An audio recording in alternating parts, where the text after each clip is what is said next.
NEET का exam वापस होने वाला है, एनटी का नोटिफिकेशन आ गया है। नोटिफिकेशन में क्या है और तुम्हें क्या क्या करना है, मेरी बात बहुत ध्यान से सुनना। पहली बात, एनटी ने ये बोला है कि जो 3 मई को एग्जाम हुआ था उसका नोटिफिकेशन जो उन्होंने 10 मई को निकाला था, उसके बेसिस पे ये डिसीजन लिया गया है कि वापस एग्जामिनेशन होगा।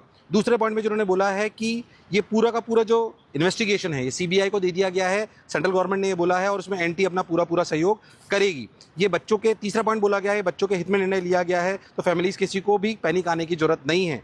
चौथा पॉइंट बोला गया है कि जितने भी बच्चों ने रजिस्ट्रेशन करा था नीट में, उन सभी बच्चों को बताया गया है कि रजिस्ट्रेशन दोबारा करने की जरूरत नहीं है। ध्यान सुनना मेरी बात, रजिस्ट्रेशन दोबारा करने की जरूरत नहीं है। तो आपको पैनिक होने की जरूरत नहीं है कि आप मुझे दोबारा फॉर्म भरना पड़ेगा, फीस वापस देनी पड़ेगी। वापस आपका री रजिस्ट्रेशन जो है हो जाएगा, अपने आप हो चुका है, जो वापस दोबारा करने की जरूरत नहीं है। पांचवा पॉइंट बोला गया है कि क्या एग्जैक्टली डेट आएगी और आपका एडमिट कार्ड जो नया आएगा वो कब इशू होगा, एनटी आपको टाइम टाइम से बताता रहेगा। जो भी बच्चे मुझे सुन रहे हैं उनसे कहना चाहता हूं कि ये एनटी का नोटिफिकेशन आ गया है, यानी कि नीट दोबारा हो रहा है। मैं जानता हूं जिन बच्चों को इस बार सफलता मिलने वाली थी उनको दुख जरूर हो रहा होगा, पर जिनका नहीं हो रहा था उनके लिए एक और अपॉर्चुनिटी है। जिनको सफलता मिलने वाली थी या जिनको दुख हो रहा है वो सब अब बराबर हो गए हैं, ये सच है। बिना किसी कंट्रोवर्सी के टाइम खराब करे कि बहुत सारे से वीडियोज देखे जा रहे हैं, इन्फॉर्मेशन तुम्हारे तक पहुंच गई है, मेरे माध्यम से कहीं से भी पहुंच गई है, उसके बाद तुम्हें ध्यान में रखना है कि अब टाइम खराब नहीं करना है। तुरंत पीवाईक्यू में वापस लग जाओ, रोज दो टेस्ट पेपर करना चालू कर दो। आपके पास होम टेस्ट सीरीज के बहुत सारे टेस्ट पेपर पहले से रखे होंगे। जितने ज्यादा पेपर करोगे, जितने ज्यादा पीवाईक्यू करोगे, अगर पहले से अच्छे नंबर आ रहे थे तो जेईई में के पीवाईक्यू करना चालू कर दो।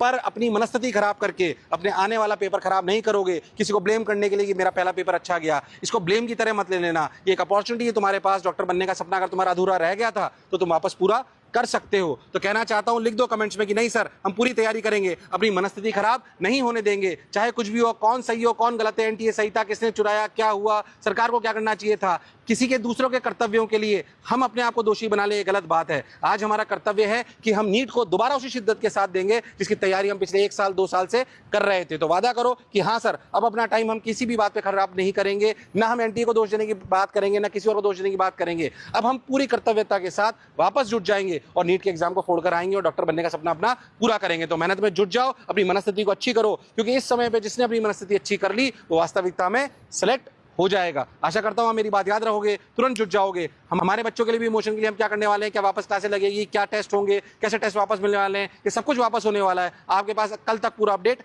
आ जाएगा। मुझे सुनने के लिए बहुत बहुत धन्यवाद। Thank you.